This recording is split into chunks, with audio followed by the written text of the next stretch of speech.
Hey, how's it going, everyone? It is once again former plush tuber Catropolis again, and welcome back for the fourth installment of my outlines for 2026. But before we get right into it, I just want to say that we are now 38 days away from 2026, and the year 2025 is coming close to an end. So without further ado, let's get right into it. So in this video, another reason as to why I am reducing my social media intake in 2026 is because social media over time has changed how we behave, how we do things, how we talk to each other, and overall, just how we live our lives. According to my Google search result, that social media over time has significantly changed and altered how people behave in real life by impacting social skills, mental well-being, and relationships. It can reduce face-to-face interaction and diminish nonverbal communication skills, but at the same time is also creating unrealistic social comparisons that negatively affect self-esteem and body image. However, it is also providing a platform for community, support long-distance relationships, and helping in finding communities for support, though not always successful. So what I'm saying is that social media is an alternative reality because it often presents a distorted or curated version of real life that is very different from the real world that I'm used to. This is due to factors like edited photos, the tendency for people to only post highlights, and the amplification of extreme or vocal viewpoints. My point is that the reason that I'm wanting to reduce my social media intake in 2026 is because it's not a complete replacement for reality. Social media is not meant to replace reality. It is only meant to be a tool that can be used for both good and bad, and its impact depends on the user's intentions and awareness.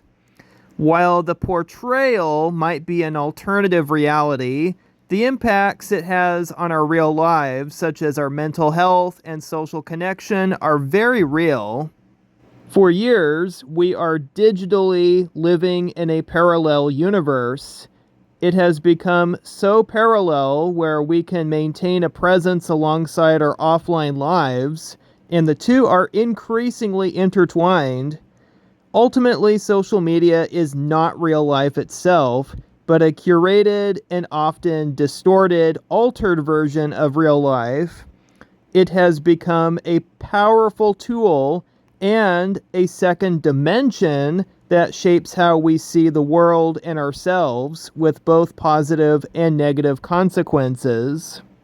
So what makes me really sad and scared in this modern digital age we're living in today is that social media disappointingly changed people's lives by making people forget who they are and the reality they were born in, by creating a distorted perception of their lives through curated, idealized content, which can lead to a detachment from real-world interactions and priorities as long as users become more immersed in virtual experiences, fueled by the addictive nature of platforms and the comparison trap that can cause dissatisfaction.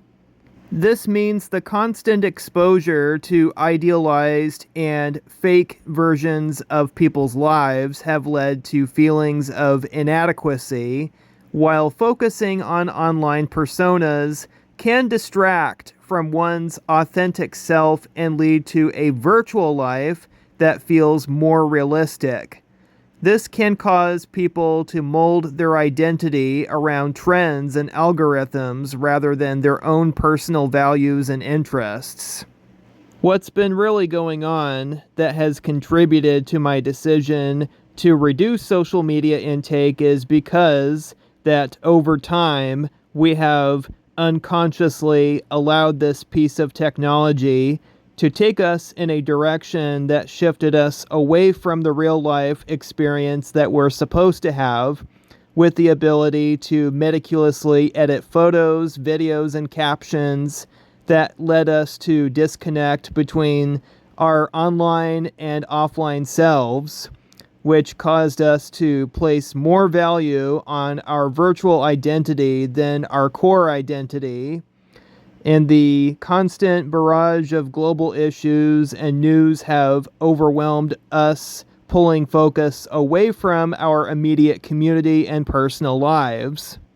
And this is why that our memories are not as good as they used to be, because reposting or sharing information without deeply processing it can interfere with your own memory and understanding of the content, as mental resources have been shifted from comprehension to sharing for an online audience.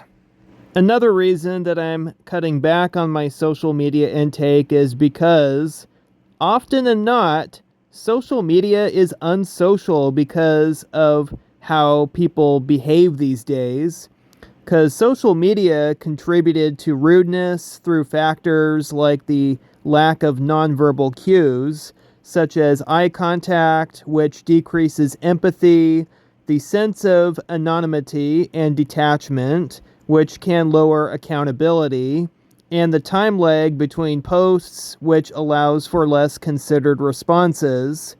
This online environment has created an illusion of distance and a feeling that consequences are not as immediate, leading people to make this excuse to express opinions they would not say face to face. This is one of the reasons why that online abuse has been getting worse these days. One of the reasons is that there's lack of nonverbal cues.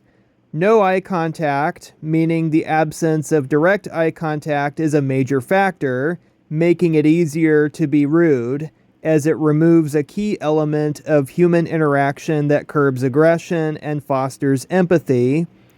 And without tone of voice and body language, it's easier to misinterpret written text, leading to unattended rudeness or defensiveness. And the reason why people are being rude more and more these days on social media is because when people on the internet feel anonymous or invisible, they may feel less accountable for their bad behavior and bad words they've written, making them more likely to misbehave in ways they would never do in person.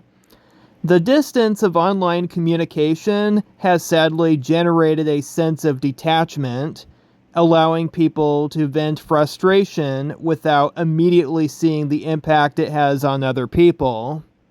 And what's really concerning is the delay in time between a post and a response allows people to post something and then bounce without thinking about the consequences that follow them.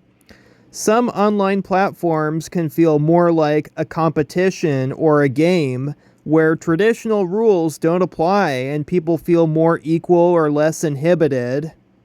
And this is why we are stuck in this validation loop, from receiving validation through likes and comments, which for some can negatively impact self-control and potentially encourage more extreme or angry behavior to get a reaction, which is not good.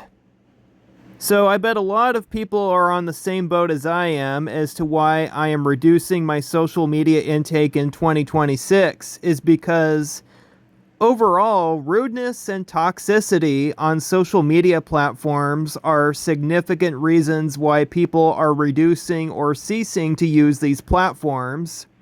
Studies have found a strong correlation between exposure to incivility and decisions to disengage from online discussions or end digital relationships. Why this is such a big deal and why it matters: because the pervasive nature of online toxicity driven by factors like anonymity, lack of accountability, and the absence of nonverbal cues, has created an environment that many find detrimental to their well-being. I personally do. This widespread incivility not only affects individual user experience, but also has broader implications for public discourse and community building, as people may self-censor or leave platforms altogether rather than participate in hostile discussions. This is really sad and depressing because social media has contributed to why we have forgotten how to talk to each other and how to behave to each other in a nice way. We used to live in a time when this was not such a big deal, but now it is. That's the reality we are facing right now. This is why people online are looking for a fight. They want to start a fight, pick a fight. According to Hippie Van Fillmore, that's totally the opposite of what he's looking for. This is why social media has become so negative on society due to mental health issues like anxiety and depression, the spread of misinformation and cyberbullying, and social problems such as decreased face-to-face communication and addiction. The constant comparison to curated online lives, exposure to harmful content, and data privacy concerns also contribute to its detrimental effects. This totally sickens me because on average, people spend more than 2 hours per day on social media. Quitting social media can lead to decreases in stress levels. Social media is too addictive because of variable rewards, which reinforce scrolling and phone checking behaviors.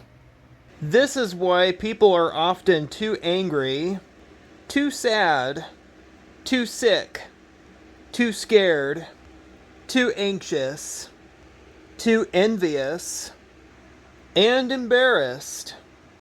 For my 2026, life with reduced social media intake can be good due to improved mental health, more free time, and deeper real-world connections. It can lead to less anxiety and comparison, better sleep quality, and more productivity by freeing myself from the constant stimulation and pressure of curated online content. This shift will allow me to focus more on my personal growth and local, in-person interactions instead of online distractions. Though for some users, their detoxing methods may be different than mine, because many decide to return to social media with a more new, intentional approach, such as setting time limits or unfollowing accounts that make them feel bad. Some individuals continue to reduce their overall social media use or delete apps that are no longer beneficial, and some may feel disconnected from social circles if friends reference things they've all seen online. So, for 2026, I want my year to be full of purpose. My intention to live my life the way I want it to be. I'm just tired of living my life in a digitally curated alternative version of real life that everyone is supposed to be living in. This is totally a wake-up call saying, hey, stop what you're doing. It's causing us more harm than good. We need to take action and stop doing this. It's time for me and it's time for everyone to change their habits, change the way we've been doing things for the greater good.